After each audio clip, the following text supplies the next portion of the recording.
Welcome to Penrose Learning, where we make understanding easy. You start by positioning the core Reflex bag and yourself. This matters because rebound timing is set by height and distance. Put on wraps and gloves, tighten straps, and test a light jab to confirm 0. 5 1-inch rebound travel. Once done, use a shoulder-width stance, chin tucked, lead hand protecting. Throw a measured jab-cross combo to engage the bag, feel how it snaps back. Keep breathing, maintain small weight shifts, and prepare for rhythm building in the next section.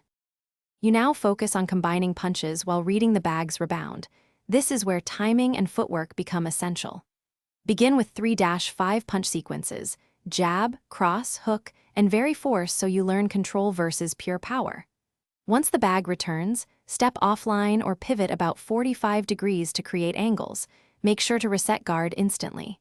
Keep rounds short, practice 30-60-second bursts, and check form between reps so your shoulders and hips drive. You finish the session by dialing back intensity and controlling each final strike.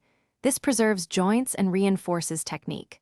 Slow, deliberate punches for 30-60 seconds lower the heart rate, then follow with 5 minutes of shoulder, neck, and hip stretches to restore mobility. If the bag oscillates unpredictably, first shorten straps or add wall padding to reduce swing and make sure mount points are secure. If pain appears, stop immediately and reassess form. Tweaks usually fix most issues quickly.